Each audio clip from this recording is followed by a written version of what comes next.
Gbagbo qui souhaite s'exprimer aujourd'hui sur Africa numéro 1. Charles Bégoudé, bonjour. Bonjour madame. Alors, j'aimerais vous entendre au sujet de l'incarcération de Laurent Gbagbo à La Haye, vous qui avez été son ministre, vous qui êtes en cavale et qui êtes aussi sous le coup d'un mandat d'arrêt international. Bon, merci madame. Je pense que depuis 2002, je regarde un peu avec un autre regard ce qui se passe en Côte d'Ivoire. C'est vraiment le monde à l'envers. Sous nos yeux, des gens ont incendié des villages, des gens ont éventré des femmes, jeté dans des puits des enfants. Aujourd'hui, ces gens sont au pouvoir et c'est eux qui amènent Laurent Gbagbo, qui leur a donné des garde-corps, qui leur a donné un salaire, qui a même réussi à travailler avec sa rébellion. Le père du Asseyons-nous et discutons. C'est celui-là qui est aujourd'hui transféré à La Haye, alors qu'il avait demandé le recomptage de voix, comme cela a été fait en Haïti et en Afghanistan. Cela a été refusé. La victime est présentée comme le bourreau. Je pense que c'est le monde en l'envers. Sous nos yeux, ils tentent encore de falsifier notre propre histoire. Je pense que je suis choqué, comme tous les Ivoiriens d'ailleurs, et j'ai l'impression de revivre un Nuremberg bis, parce que c'est la justice des vainqueurs. Rappelez-vous, après la guerre, l'Allemagne a été jugée sur son propre sol, condamnée. Et je souhaite et j'espère que la Cour pénale internationale n'est pas en train de se faire complice d'une justice des vainqueurs. Cette justice à deux vitesses. Sinon, les bourreaux de la Côte d'Ivoire sont au pouvoir, ils sont reçus dans tous les palais, et c'est l'homme de la paix qui, en ce moment, est transféré à La Haye. Je demande aux Africains de noter cette autre date de l'histoire de l'Afrique. Charles Bégoudé. Cela est important. Alors, pour Alassane Ouattara, le fait de transférer Laurent Gbagbo à La Haye est un gage de justice indépendante. Hein. Donc, c'est ce qu'il dit. Qu'est-ce que vous répondez? Peut-on parler de justice dans un pays où les journalistes sont en prison? Peut-on parler de justice dans un pays où tous les pro-Gbagbo sont traqués, leurs comptes bloqués, et dans un pays où il n'y a pas de police? Dans un pays où c'est la Kalachnikov qui fait la loi, peut-on parler de justice quand M. Alassane Ouattara lui-même, père de la rébellion, n'est pas inquiété? Peut-on parler de justice là où M. Ouattara est en train de faire la promotion de tous ces chefs de guerre qui ont été formellement reconnus comme des auteurs de crimes pré- et post-électoraux? Alors, de quelle justice parle-t-on, madame? Je voudrais qu'on me donne une réponse. Alors, vous voulez dire... Nous n'avons pas droit à la parole. Alors, ce que j'aimerais dire, c'est que... Dans un pays où tous ceux qui peuvent seulement parler sont ceux qui doivent dire que M. Ouattara est beau, qu'il est un grand président. Non, il n'y a pas de justice en Côte d'Ivoire. On est en train de servir la contre-vérité au monde entier. Alors, il reste à la Cour de La Haye, donc, de faire preuve de la même intransigeance. On s'entend bien vis-à-vis de la rébellion nordiste, hein, parce qu'il y a des co-responsabilités, oui, partagées. Antoine Glaser, est-ce que vous avez des questions à poser à Charles Bégoudé? Oui, ça veut dire c'est certain au niveau. D'abord, est-ce que les partisans de Laurent Gbagbo vont participer ou boycotter les élections législatives du 11 décembre, parce qu'on voit bien que finalement cette extradition, on peut dire, de Laurent Gbagbo à la Cour pénale internationale, on voit bien que c'est aussi dans une stratégie politique avant les élections législatives du 11 décembre. Donc, quelle va être la réaction qu'est-ce que Charles Bégoudé pense, quelle va être la réaction des partisans de Laurent Gbagbo, et est-ce que dans le camp de Laurent Gbagbo et au sein du Front populaire ivoirien, on ne sait pas exactement quelles sont la position des uns et des autres. On a l'impression qu'une partie d'entre eux était prêt à aller aux législatives. Est-ce que après cette nouvelle, cet acte de Laurent Gbagbo à la CPI, est-ce que ça va changer leur position ou pas? Charles Bégoudé. Oui, merci à M. Glaser. Je voudrais d'abord dire que, au-delà de l'arrestation du président Gbagbo, M. Ouattara, remarquez très bien, est dans une stratégie où il veut écarter, soit physiquement, soit politiquement, tout ce qu'il pense peut le gérer. Charles Bégoudé, vous êtes là? Vous êtes toujours là? Dans des seuls d'abord, madame. Oui. Et M. Ouattara, dans sa stratégie de rester seul en ligne sur la scène politique, écarte tous ses adversaires politiques par la violence, par la peur, par les exactions des FRC. Il a bouclé la commission électorale dite indépendante, qui est le pouvoir Ouattara contrôle aujourd'hui à 95%, ce qui n'est pas normal. Cette commission, elle n'est plus indépendante. Regardez, des candidats qui sont bastonnés, qui ne peuvent même pas aller battre campagne. Là où des meetings sont interdits, aucune réunion politique aujourd'hui n'est possible en Côte d'Ivoire si ce n'est pour rendre hommage à M. Ouattara.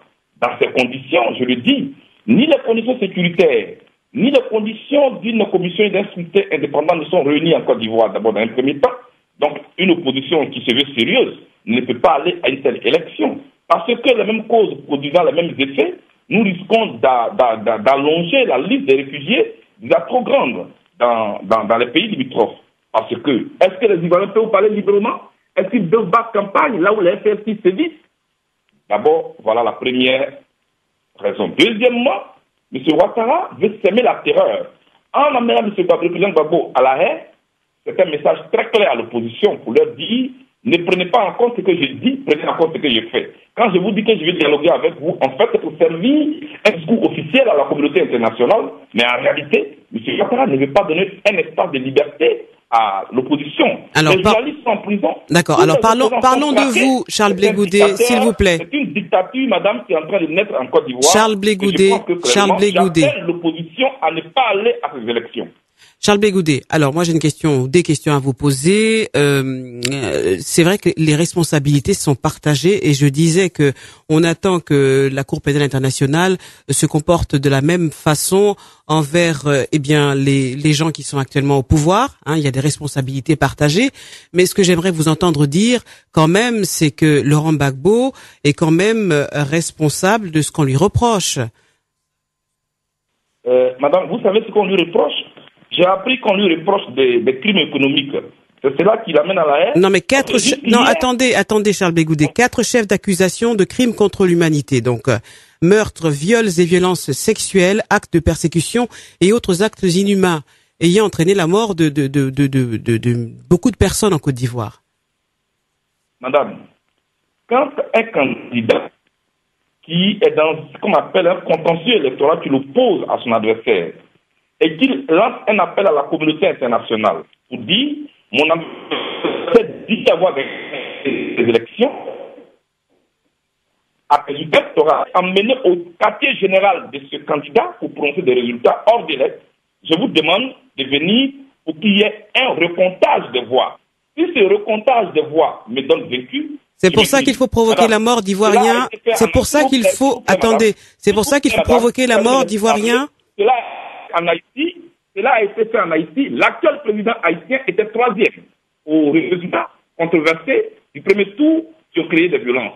Mais quand le recomptage a eu lieu aujourd'hui, il est le président de l'Haïti. Je voulais vous rappeler, Amil Karzai, qui s'était donné 54% des voix. Après le recomptage, il a eu 47% des voix. Pourquoi? Une solution que l'ONU a appliquée. Charles Blé Goudé, vous estimez, donc on a bien compris en fait que pour vous c'est la justice du vainqueur, oui. Des violences qui ont eu lieu en Côte d'Ivoire, ce n'est pas Laurent Gbagbo, c'est ceux qui ont refusé de recompter les voix parce qu'ils voulaient installer un ami au pouvoir et se débarrasser d'un homme gênant comme Laurent Gbagbo. C'est ça qui est la vérité, madame. Antoine Glaser, je reviens à vous alors que vous inspirent les propos de Charles Blé Goudé.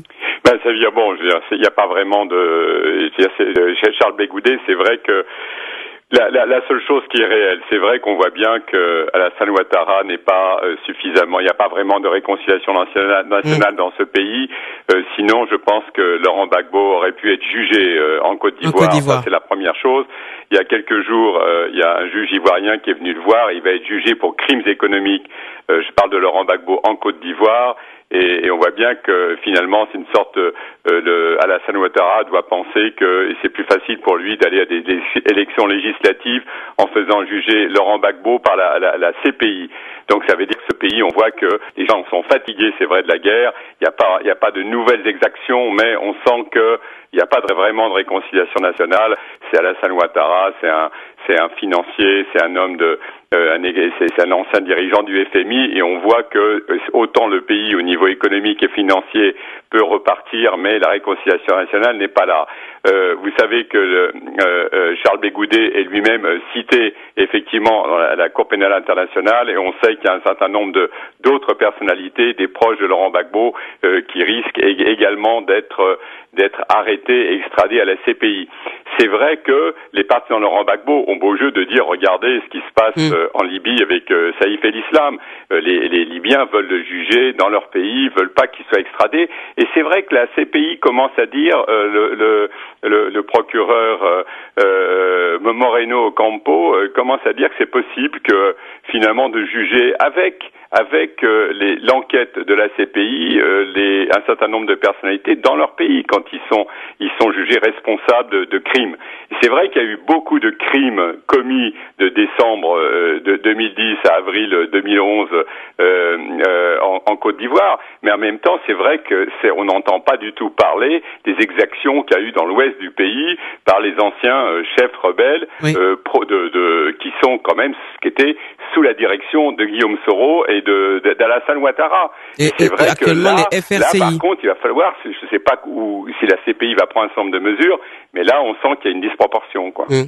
Alors, maître Lucie Berthoumieux, donc l'avocate à Paris de Laurent Gbagbo, a déclaré qu'au lieu d'œuvrer pour la réconciliation nationale, la Cour pénale internationale exacerbe les antagonismes entre toutes les parties en présence, alors que la situation appelle une solution politique et locale. Est-ce que Alassane Dramane Ouattara n'a pas manqué justement, en prenant cette décision, en laissant faire, il n'a pas manqué de stratégie?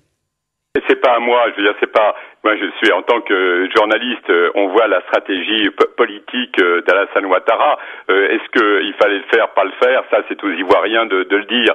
Mais c'est vrai qu'on voit bien qu'Alassane Ouattara n'a pas eu sa stratégie est finalement de se débarrasser entre guillemets de Laurent Gbagbo pour sans doute parce qu'il n'avait pas les moyens, j'imagine, politiques de pouvoir le juger en Côte d'Ivoire. Ça, c'est au niveau de l'analyse.